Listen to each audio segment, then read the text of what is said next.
Next video. In today's video I will show you how to animate a gltf model in Flutter without any third-party library. Now if you remember, I have already displayed I have already created a video on how to render 3D models in Flutter without any third-party library. This is specifically for Android. If you're interested in iOS, you can watch my previous video.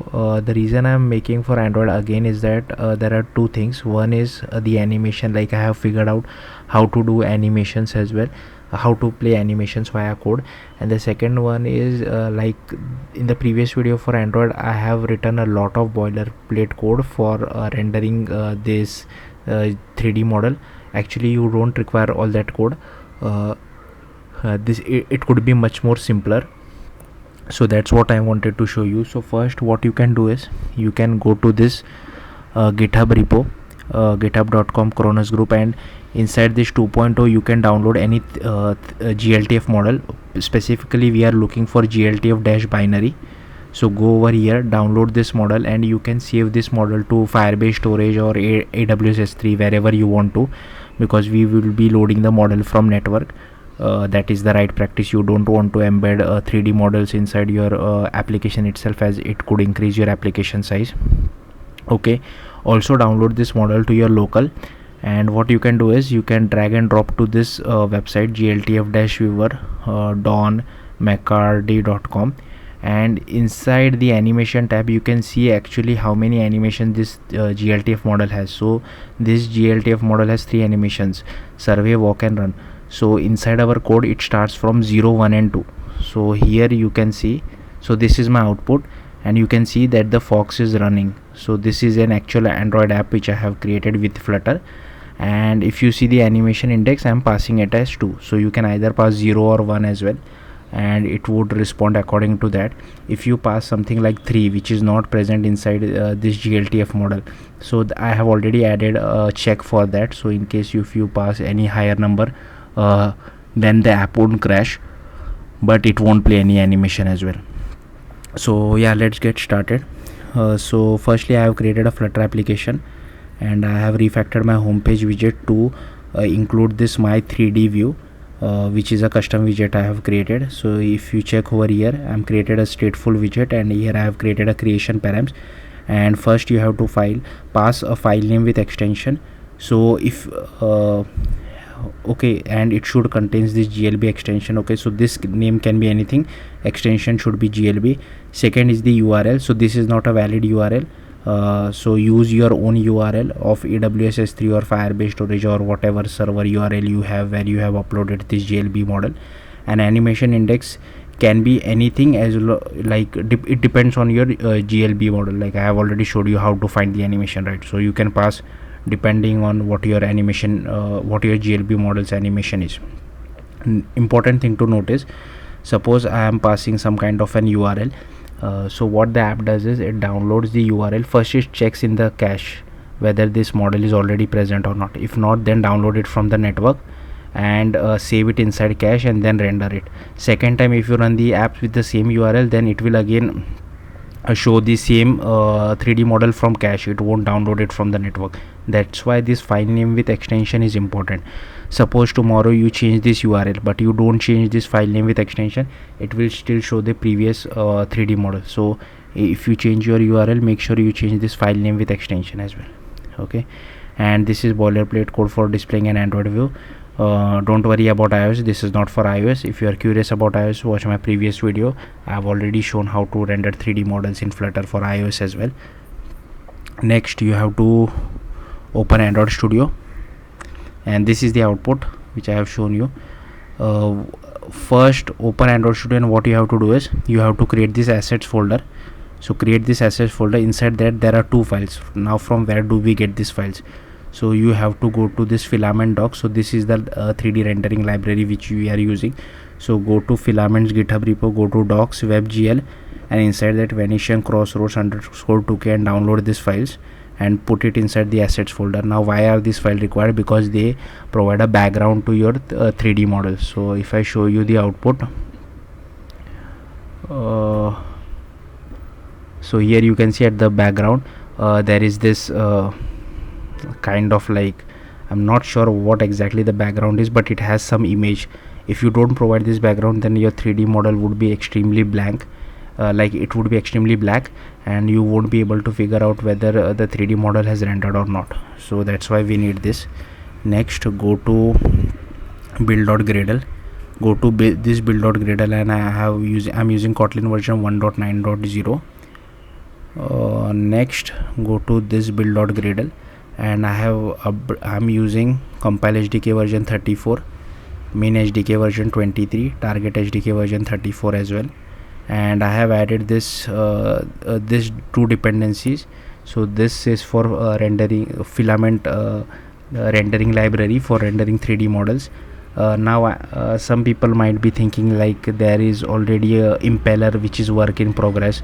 Yeah, I know, but for now, as the time of recording, like impeller is only for iOS, it is not for Android. And sometimes I'm not sure what all capabilities impeller will provide. So yeah, at least for now you can use this. By the time impeller starts working for Android. And I have added this retrofit dependency, which is used for downloading 3D models, like downloading any kind of file from network or calling a REST API.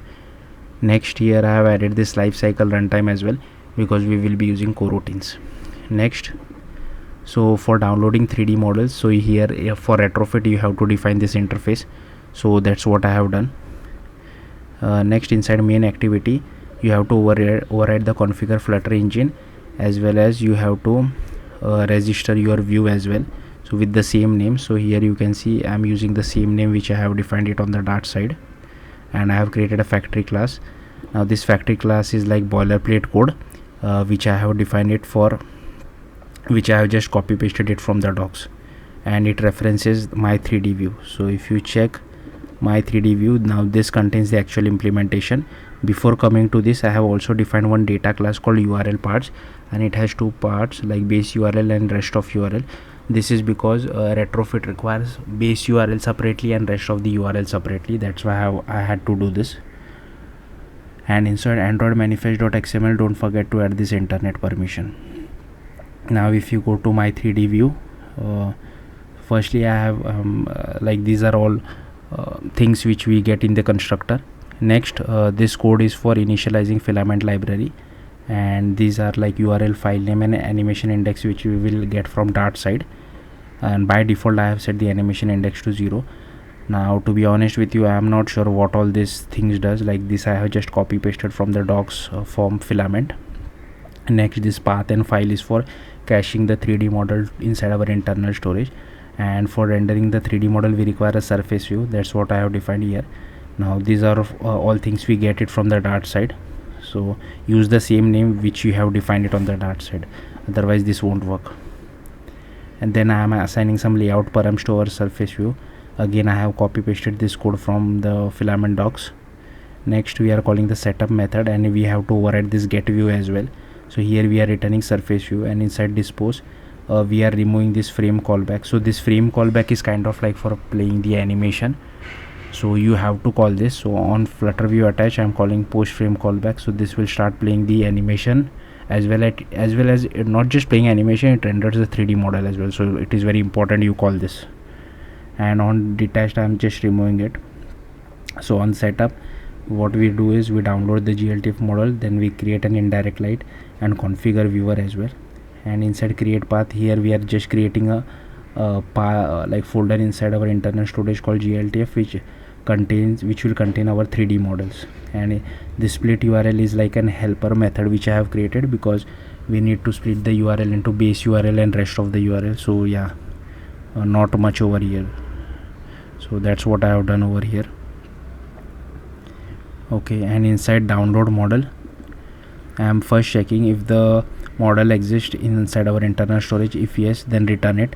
If not, then we are creating a retrofit instance and we are downloading it from the URL which you have provided. And if it is successful, then we are returning it. If not, then we are just returning null. And this is the code for saving the file. Again, I have copy pasted this code from online. and this is for download gltf.